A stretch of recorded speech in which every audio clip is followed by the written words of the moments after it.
Hello fashion lovers, welcome to my channel. On today's tutorial, I'll be showing us how I drafted the down of this beautiful mermaid gown. If that's what you're interested to know, please stay put to the end of this tutorial. And if you've not subscribed to our channel, please do us well to do so and turn on your notification bell to get notified anytime we upload a new video. And also give us a thumbs up and share for others to see and learn one or two. Without wasting time, let's get started. On the tip of this paper, I'll mark out my start line. I will also mark out all my vertical lines. My start line will also be my waistline. From my waist to 9 inches will be for my hip. So I'm going to be extending the 9 inches to some an extent on this pattern paper. Then from my waist to 18 inches will be for my nail line.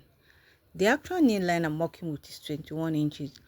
But when making a fitted dress, any fitted dress, be it a pencil skirt or a pencil gown or mermaid gown, you're not supposed to mark that actual nail length so that the client or you will be able to walk perfectly and freely.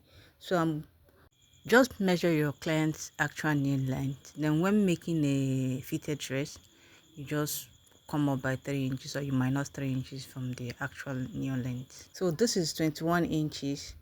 Then if I come up by 3 inches, I'll be having 18 inches.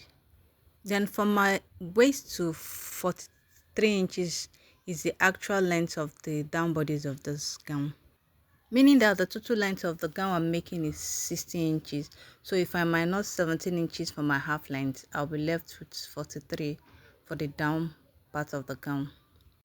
Hope you understood me. The next thing to do is to connect all my dots to a straight line as you see me doing so. And label the lines for proper identification. The first line, my start and waistline. The second, my hip. The third, my nail. Then the fourth, the actual length of the dress I'm making.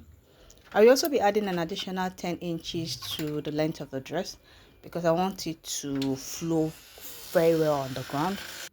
As we all know that the beauty of a cut together mermaid dress with a train is the flow. So I want it to flow very well on the ground.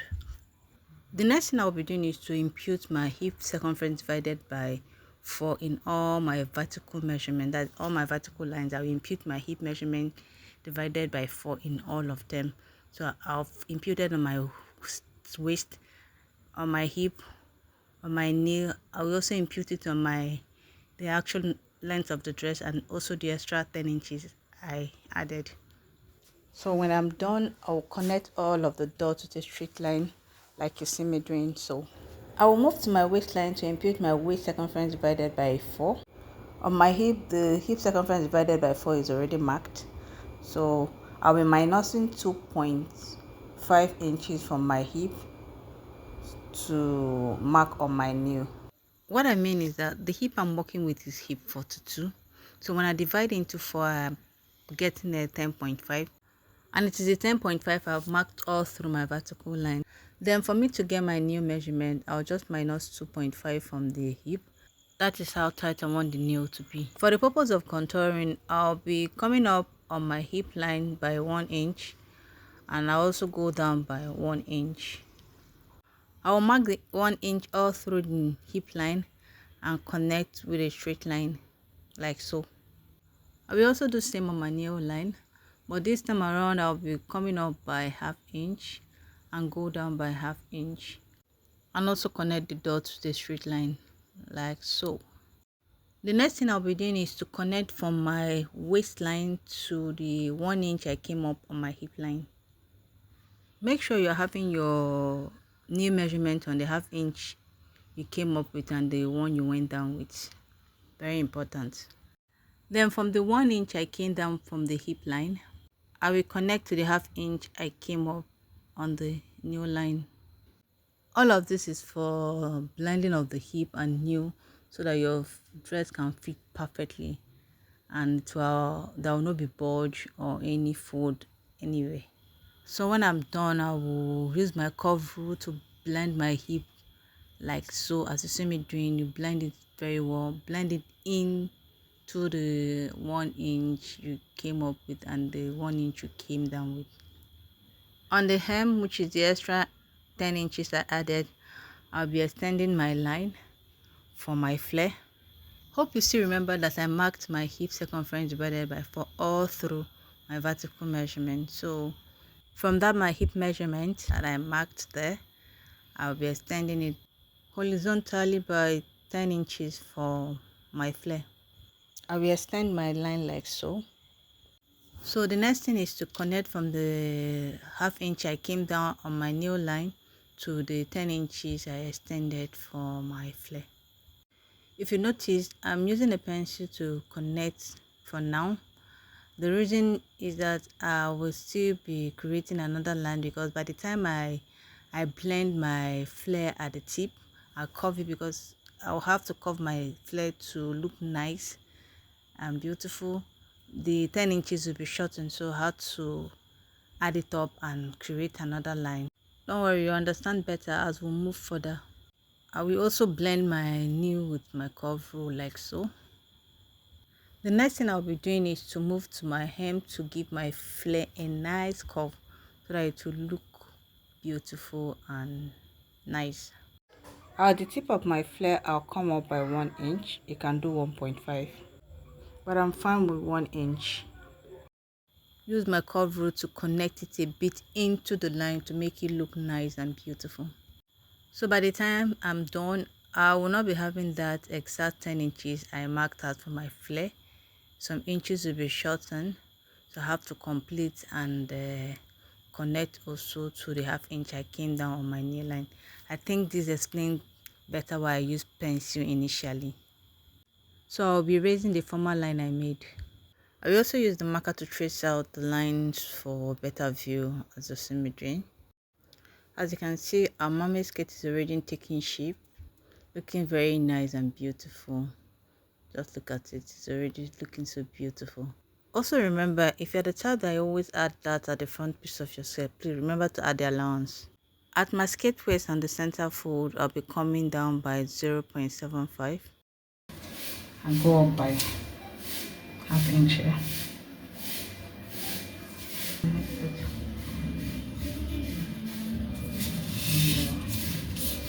Bring it to the sun.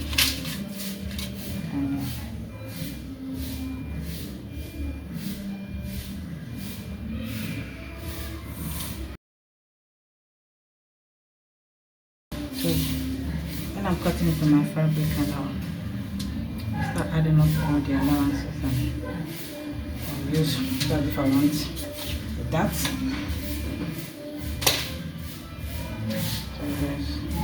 I don't like that in my front skirt, but I add that at the back.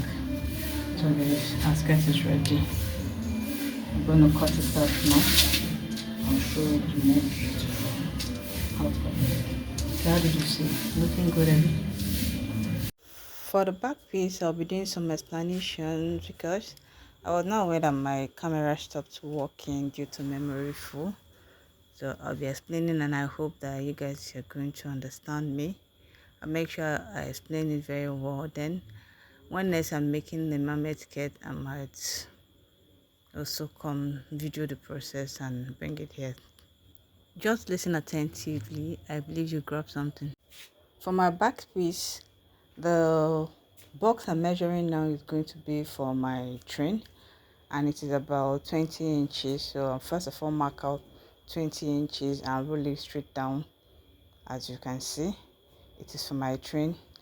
I've also marked out all my vertical lines, as you can see, starting from my waist, my hip, my knee, then the actual length of the front piece, which is 53 inches. Then I will also be adding additional 10 inches to the length of my back piece. I've also imputed my hip measurement divided by 4 in all of my vertical measurement, as you can see, just like I did on the front piece, and I've rolled it straight down. For the purpose of contouring my hip on my waist on the center back, I'll be coming in by 1 inch. Then from the 1 inch, I'll measure my waist circumference divided by 4. I will also come up on my hip line by 1 inch and go down by 1 inch, just like I did on the front piece. Then on this side of my knee, I'll come up by ½ inch and go down by ½ inch. If you notice, I only mark the ½ inch at the side part of my knee, not at the center back of my nail. So I'll rather go down by 1 inch on my nail to tighten the nail so that the mermaid shape will be pronounced. Then on my waist, I'll connect from the 1 inch I came in from my back center to the 1 inch I came up on my hip line. I will also repeat same thing on this side. I will also be connecting from below 1 inch on my hip line to the ½ inch I came up on my nail line. From my nail tightening, I'll be dividing the 2.5 I minus from my hip into 2.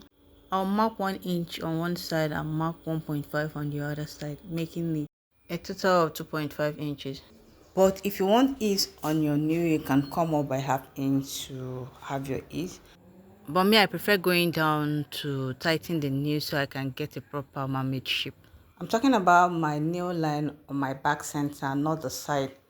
So I will come down by 1 inch so that I can tighten it to give me that mermaid-like shape. Hope you understand. I'll blend my hip and my nail with my curve rule just as you can see me doing now. So for the flare, I would go to my 53 inches, which is the length of my front piece. I would extend the line by 11 inches so that by the time I come up by 1 inch to blend the tip of my flare to give it a nice curve, I will still be having my 10 inches intact. I will also connect from the below ½ inch on my nail to the 11 inches for my flare. On the tip of my flare, I'll come up by 1 inch. I'll be giving it a nice curve like so. I will nicely blend it into the extra 10 inches I added at the length of this piece. You can use your curve rule or your freehand to achieve this. For my butt contouring, at my waist I'll go out by 2 inches, 1 inch for my dart and 1 inch for my zipper. Note that I started adding my 2 inches from the 1 inch I went in on my waistline. At my hip, I would come out by 1.5, 1 inch for my zipper, then ½ inch for my butt allowance so that my butt can sit perfectly and firmly. Then at my nail, I'll be marking out ½ inch allowance, and I will also go down from my nail line by 1 inch. Remember I told us that the reason I want to come down from my nail line by 1 inch is for me to tighten my nail so that the dress will give that perfect mermaid shape. But if you're that type that love it, you can come up by ½ inch to draw a line to meet the tip of your train. But I bet you it will not be giving you that perfect mermaid shape you will be looking for or you wanted. So from the 1 inch I came down at the side of my nail line, I'll be connecting with a slant line to meet the tip of my train.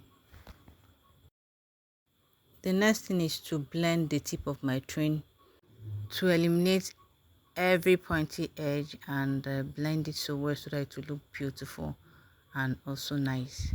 So at the tip of my train, I will come up by 1 inch and blend it into the hemline like so. Our back piece is also ready. The next thing is to cut out all our markings and head to our fabric to cut it out also. Remember to add your sewing allowance when cutting it on the fabric, because I did not add any sewing allowance while I was drafting. So when you are cutting it on your fabric, add sewing allowance to it. If you have any questions to ask, please feel free to do so. I know the back piece did not really turn out the way I wanted it, but I believe that some persons will still understand, and if you don't, just ask question and I promise to do my best to answer all of your questions. And with this note, we've come to the end of today's tutorial. If you've not subscribed to my channel, please do me well to do so. Give me a thumbs up, comment, share for others to learn one or two. Also turn on your notification bell to get notified anytime I upload a new video. Thanks for watching. See you in my next video. Bye.